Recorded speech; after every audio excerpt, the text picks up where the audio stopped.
Welcome to the next episode of, Physics with Japi. We're doing physics for today, and the topic right now is kinematics or objects in motion. Okay, so last episode we talked about statics. Okay, objects not moving. So for now, we're gonna be talking about objects or in motion. Okay. Actually, for our last episode, I think one of the problem is kinematics in nature. One of the problem is this 10 kilogram mass of an object, and the question is, if the object fall from a height of 100 meter, how long will it take to fall on the moon? Okay? So first, we need to get, let me just write the kinematics first. Okay? So, the kinematics formula. V2 is equal to V1 plus 80. The other one is squared is equal to V1, that's equal, squared, plus 2AS. Then there's 2S, right? V1T, we just add T on this one, 1 half, 80 squared. Then the other one is an average of both the two, okay? T, right? So that's the kinematics formula. I think what we're missing here is acceleration on Earth, because what we have right now is 9.81, whose acceleration due to gravity. Okay, so here's one trick when it comes to weight. It says is a 10 kilogram mass of an object is said to have a weight on Earth that is 6 times than the weight on the moon. If the moon is said to have 1,737 kilometer radius. Okay, so if the weight on Earth is 6 times than the weight on the moon, and mass can never be created nor be destroyed, right? So mass 1 times gravity on Earth is equal to mass 2 times gravity on the moon times 6. That means that gravity on Earth is equal to gravity of moon times 6, or 9.81 meter per second squared divided by 6 is equal to the gravity of the moon, which is divided by 6. You guys hear my new keyboard? Okay. Let me just share you guys my new keyboard. Okay. I'm gonna share you guys. Yeah. Anyways. Okay, anyways, let's get back to topic. Alright, so we have the acceleration due to gravity when it comes to the moon, right? And we have a distance of 100 meter. Okay, the question is, if it falls, okay, if it falls, it pours, no? What is the time? The question is time. Let's say if it falls, how long it take? It is to fall from a height of 100 meter. It doesn't say any velocity. We're gonna assume that the velocity is 0. You know, it says that it is not projected, but it falls. You know, free fall. Key term, free fall. So velocity 1 is 0. We could just use, I think, distance, this one, right? So 100 meter is equal to 0 times time plus 2, 1 half, 1.635 p squared, right? So 100 times 2 divided by 1.635 square root, right? Square root. How do you read it? Square root. Just kidding. It's square root, right? Divided by 1.635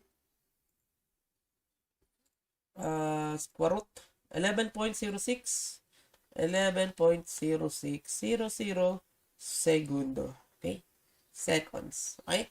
So that will be the answer to your second question. How long will it take to fall on the moon? But if it's on Earth, if it's on Earth? Let's just make a reference, or let's make just a comparative idea. If it falls on the Earth, it's gonna take 5 seconds in 100 meters. Okay? 100 meters, it's gonna take 5 seconds. Okay, so for in 100 meters is probably What was that? 100 meters. It's gonna be like a 20-story building. Right? It's gonna be like a 20-story building. Or 20-floor building, right? That's 100 meters. Okay? Or probably 18 or 6, around that. Probably 16 to 20 floor building, right? So 11.06 seconds. That's pretty long, right? Alright, that's it for now. That's the final answer. We're not gonna answer the mass because we already answered that on our statics problem. Oh, you guys didn't see that. We're gonna go for second question. Okay? So weather balloon 100 meter height is floating. I'm just gonna write again the formula. I just want to write the formula at the site because I treat every kinematics problem as a multiple choice problem. I'm gonna explain why later. Okay? Why I treat it as a multiple choice problem. Why I love kinematics and it's just like multiple choice. Well, to be fair, I love physics, right? We love physics, right? We love physics. Okay, but I love all the topics. No, I hate one topic. But yeah, anyways. Okay, a weather balloon initial 100 height. So the balloon is at 100 meter height. Is floating, it's a balloon, upward at a velocity of 3 meters per second. Right? Okay, if 30 seconds have passed, later the balloon found is 300 meter height. What would be the acceleration of the balloon? Okay, what would be the acceleration of the balloon? So we have distance, which is 300, or displacement, right?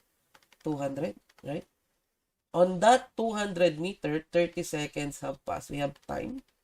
We have velocity 1 of 3 meters per second. And we want acceleration, this one, right? We don't have V2, we don't have V2, we don't have V2. See, it's like a multiple choice problem. You're just gonna choose whichever is in your given. Okay, so it is important that you put your given, you have a diagram at the very least. Not that, it doesn't have to be a very good diagram, but at the very least, you have your given. So 200 meters is equal to 3 meters per second times 30 seconds plus acceleration is the one being asked. Okay, it's not 9.81, it is going upward. So whatever the balloon's acceleration is, it is overcoming the acceleration of the 9.81, right? Because it is going upward. So 30 seconds squared. 3 times 30 is 90 minus 90 is equal to 1/2 a 900. Okay, so 110 times 2 divided by 900. Okay, is equal to acceleration. Acceleration is 110 times 2 divided by 900. 0.244444444444444444444444. Okay, 0.2444 meter per second squared. Okay, that is the. What would be the height of the balloon after 10 seconds more? So 10 seconds more. Okay. How about we start from the middle, right? So if we treat this as S is the missing one, okay, the question is S is the missing one, and we have V1 which is 3 meters per second, and we have acceleration. So we could just do S is equal to 3 meters per second times 40 seconds plus 1/2 0.244444 acceleration, then 40 squared. Okay, so what will be that? 120. Okay, 120. 0.5 times 0.244 times 40 times 40. That's squared, right? 40. 195.52. It should be greater than 200, which I think it is. 315 0.52 meters. Okay? So that is the displacement from 100 to 300. That is the displacement from the 40 seconds. But it's not the answer. The answer is plus 100. So 315.52 plus 100. It's gonna be may okay, 0.32 meters. Okay. 415.32 meters is the new height of the balloon. Okay? So, just for how about another question? How about a random question? Let's say that after, letter C, 10 seconds more, it dropped away. Okay? It dropped away. Okay? How much time or will it take for the balloon, for the weight to touch the ground? Okay? Okay, just, I got a feeling that you guys want to answer this, right? So, if it dropped away, okay, so first, for now, let's get the height, right? So, if it says 10 seconds more, we could just do it again, right? So, S, okay, S plus V1T, which is 3 meters per second. And it's now 10 seconds more, so it's gonna be like 50 seconds. Plus 1 half, 0.244 for 50 seconds squared. Okay. The distance or the height will be 150. 3 times 50 is 150 plus 0.5 times 0.244 times 50 times 50. 455.5 plus 100. 555.5 meters is the new height of the balloon upon dropping the object. Okay? So, it dropped an object from 555.5 meter. Okay? So, we're gonna go back to Newton's law. Okay? And according to Newton, okay, a law of inertia, okay, an object in motion will stay in motion. Because the object is like hopping on the balloon, okay, whatever the balloon's velocity is, it's not free fall. Long story short, whatever the balloon's velocity is, the stone will take the velocity. Okay, so in perspective, yes, the balloon is going upward at v2. We don't know the velocity. So whatever the balloon's velocity is, the stone will take the velocity. The stone will have a v2 velocity. Then it will go upward at a few seconds, or probably whatever the velocity of the stone is, then it will drop down. Okay, because law of inertia, the object will stay in motion. The balloon is going upward. Probably it has an engine, but the stone is dropped. Okay, so the stone will have a velocity residual, or probably a velocity itself, but it doesn't have an engine, so it will probably lose velocity upward and it will fall downward. Okay, long story short, we need to get the velocity 2. So we have 3 meters per second, and velocity 2 is 0. The formula v2 is equal to v1 plus 80, right? 0.2444 times 50 seconds. What will be the velocity 2? 3 plus 0.244 times 50. 15.22. 15.22 meters per second. Okay, this is now the velocity 2 of the balloon, and this will be the velocity 1 of the stone. Okay, meters per second. And if we're trying to reach the ground, so displacement is gonna be negative 555.5. Okay, we want to know how long will the how long will the stone try to reach the ground.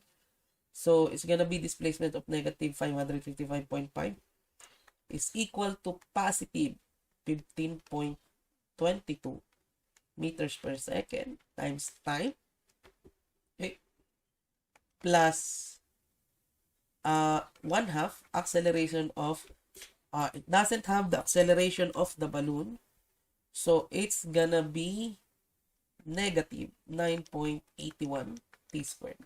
Okay, so what do we have now? I'm just gonna put everything to the right. 4.905 t squared minus 15.22 t minus 555.5 is equal to 0. Okay, that's our quadratic equation. Mode equation, not 5.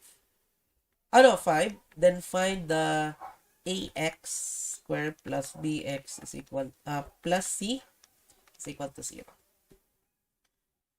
Okay.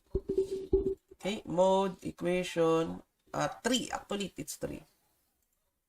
So, 4.905 minus 15.22 minus 55.5. Okay. What do we have? X or T is 12 point, oh, you guys didn't see that. 3060, 12.3060 seconds. 9.2030. Negative 9.2030. Okay. So the answer will be positive time. There's no such thing as negative time. Again, sorry, not again, but you have noticed that we draw a quadratic, or we have a quadratic equation and we have like a parabola structure of the stone. No? The stone will not travel horizontally. No, it will not. But what will happen is it will go upward and it will go downward. Okay? Or in reality, it will go upward and go downward. Okay? On the same line. There's no horizontal axis. Okay? But it is parabola in terms of y. You know, it will go upward and down. It will attain a maximum. Okay? So the negative value represents that if it goes backward in time and if it falls naturally. Okay? So it negative 0.20, 30 seconds. But the 12.30 seconds is the one where if it undergoes upward motion, then it goes downward motion, or it goes naturally in time. 12.3060 seconds. So that's how long it will take for the stone or the weight to be touching the ground. Right? If it's on the moon, we're just gonna change acceleration. You know, just get the gravity, acceleration due to gravity on the moon, right? Yeah. Okay. Anyways. Okay, a 60 kilogram man is pushed by a horizontal force of 2,000 Newton. Treat this as instantaneous velocity. Okay, let's solve this. Do we have space? I think we have space. Okay, we're just gonna solve this on this page. Okay, so there's a term here, instantaneous velocity. Okay, so if we get if we use F equals ma 2,000 Newton divided by 60 kilogram is equal to acceleration. Acceleration will be 2,000 divided by 60 is equal to 33.333 meter per second square. Okay, that's acceleration. Okay, if a quotient 80 meter below is to save the man from a fall. Okay, so what far along the ground should the man save? What will be the result in terms of? Okay, so the thing with this problem, I read this problem before. Okay, I copy pasted it on the page. I read this problem. The thing with this problem is there's no time on which the force is applied. Okay, so remember the acceleration is change in velocity over time, right?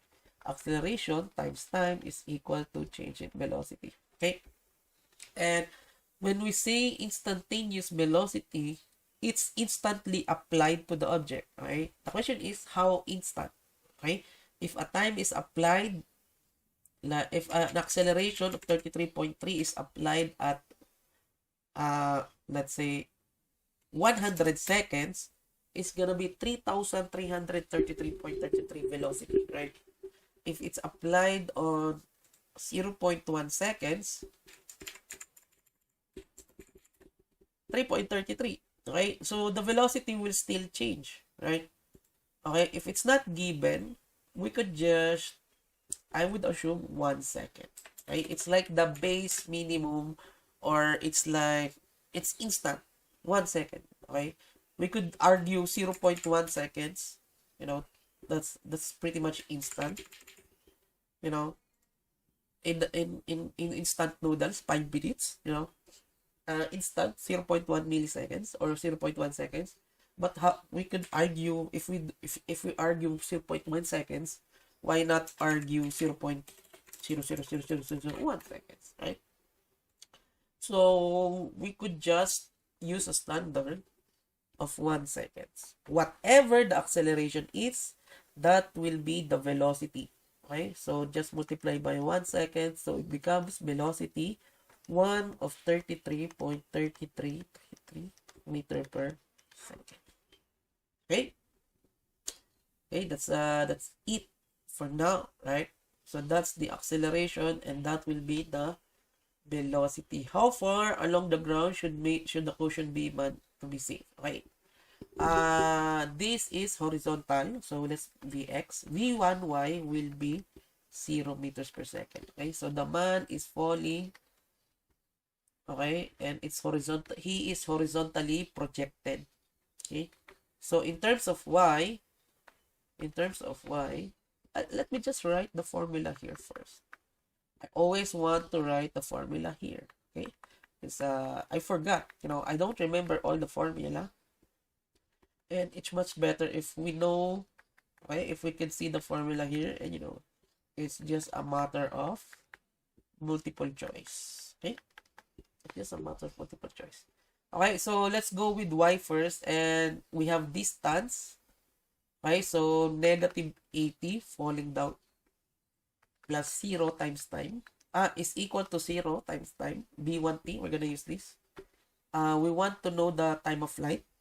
And negative 9.81 times 1/2 times t squared, right? So 80 times 2 divided by 9.81 square root is equal to t, right? What is the time of flight? 2 divided by 9.81 403.86 seconds. Right? That is the time of flight. Right? Okay, that is the time on which the man will fall 80 meters downward. For the horizontal one, we just simply use 33.3333. That is V1x, you know, V1x. So S is equal to V1x times T. So 33.3333, 4.0386 seconds. 33.333 times 4.0386 seconds. 134.6198, 131. 34.6199 meters along the ground, or horizontal distance. Okay, 134.6199 meters. That is letter A. What would be the velocity of the man in terms of horizontal and vertical motion upon hitting the ground? I could tell you one thing. The Vx or the V2x is gonna be the same. Okay, because there's no acceleration in terms of okay, this will be the answer for letter B. Number 1 for the x. For the y, we could just get V2. V2 is equal to V1 plus acceleration 9.81 times 4.0386. Okay, V2 or V2y will be 9.81 times 4.0386. 39.6187 meters per second. Okay, this will be the velocity of the man in terms of y. Okay, if we're asking about the overall velocity or the velocity of the man, not horizontal, not vertical, we're just gonna use Pythagorean theorem. Vx squared plus Vy squared is equal to the VR or the hypotenuse. So square root 33.333 squared plus 39.6187 squared 51.7760 51.7760 meters. This will be the answer or the velocity of the man upon hitting the ground. Upon, okay? Before or upon hitting the ground. Okay? Okay. I hope you guys, I think we solve it correctly. Double check. 4.0386. How amazing is my handwriting? Tell me guys if my handwriting is too bad. Okay, I'm gonna make it more better next time. But okay, you guys could post the video or something, right? Okay. So guys, if you have any question, feel free to comment on the comment below, or feel free to comment on the comment section. If I did anything wrong, I think I did it correctly. I think this is correct. Okay.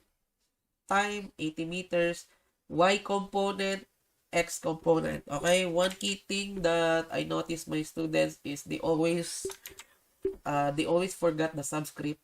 If it's the Y component, always use the Y components. If it's the X component, always use the X component. Never cross the components, or never use X horizontal values on the vertical values. They use 9.81 on the horizontal acceleration. No, don't use that. Okay, always separate the Y and the X. Okay, I think that's it. Hope you guys learned something. That's how many minutes is that? 22 minutes. That's a fast video. Thank you so much guys for watching, and if you have any question, feel free in the comment below. Stay tuned for more examples. If you guys want more, feel free to comment below. I'm gonna do more problems. Stay tuned. Goodbye. Thank you so much. Bye bye guys. Bye bye. Bye bye.